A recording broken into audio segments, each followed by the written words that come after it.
Sir మీరు decentralised గవర్నరెన్స్ in tribal India అని చెప్పి పుస్తకం రాశారు. దాంట్లో ఏ అంశాల మీద ఎక్కువ చర్చించారు? ప్రధానంగా ఏ అంశాల మీద మీరు ఎక్కువ దృష్టి పెట్టి, ఏ అంశాలు ట్రైబల్స్కి సంబంధించి గవర్నెన్స్లో ఎటువంటి లోటు జరుగుతుందని మీరు గమనించారు? నేను రాసిన బుక్ ఇది నా పిహెచ్డి థీసిస్ అనేది, decentralised governance in tribal areas అని.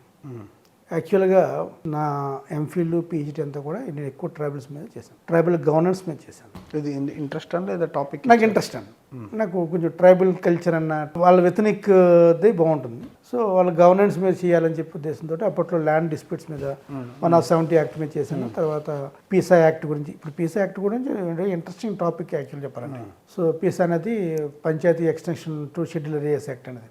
సో వాళ్ళ గవర్నెన్స్ సిస్టమే చేశాను. మేము చేసిన స్టడీ ఏంటంటే ఇది ఒకటి, ఒక గవర్నెన్స్ స్ట్రెంథన్ అవ్వాలంటే, డెమోక్రసీ స్ట్రెంథన్ అవ్వాలంటే ఏ పారామీటర్స్ ఉంటే స్ట్రెంథన్గా ఉంటుందని. సో అలా 3 పారామీటర్లు తీసుకున్నాం. ఒక పారామీటర్ వచ్చి ఒకే political party, dominated political party ఉన్న ఏరియా, అక్కడ డెమోక్రసీ బాగుందా, లేదు ఇంకొక పారామీటరు ఆ political party and same with opposition party, ఈ 2 పార్టీలు ఎక్స్టెన్సివ్గా పనిచేస్తే అక్కడ డెమోక్రసీ బాగా పనిచేస్తుందా.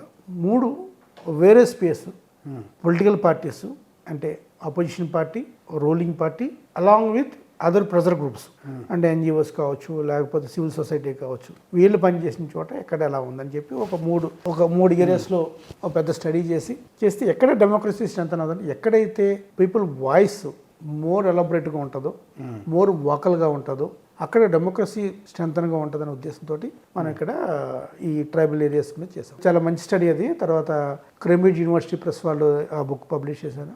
అంటే అప్పుడు నేను కొంచెం ఎకడమిక్గా బాగుండేవాడిని. సో నాకు ఇంకా రాజకీయం, జగన్మోహన్ రెడ్డి గారి మీద వ్యామోహం. మీరు చేసిన దాంట్లో ఎక్కడ బాగుంది? అదొక స్ట్రీమ్, ఇదొక స్ట్రీమ్ అండి. ఇది ఇష్టంతో వచ్చాను, జగన్మోహన్ రెడ్డి గారి మీద ఇష్టంతో వచ్చాను, జగన్మోహన్ రెడ్డి గారి మీద నమ్మకంతో వచ్చాను.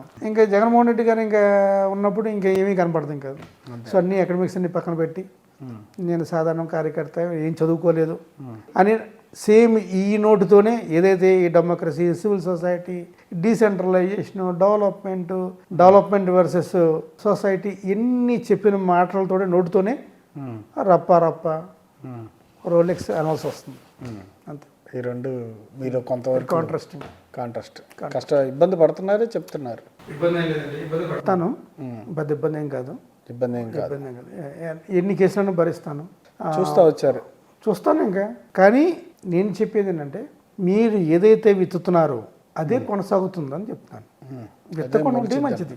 అదే మళ్ళీ రిటర్న్ అయిద్దా? అదే రిటర్న్ అవుతుంది కదా. అయ్యే ఫ్రూట్స్ వస్తాయి, ఆ ఫ్రూట్స్ని మళ్ళీ మీరు తినాల్సి వస్తుంది. అంతా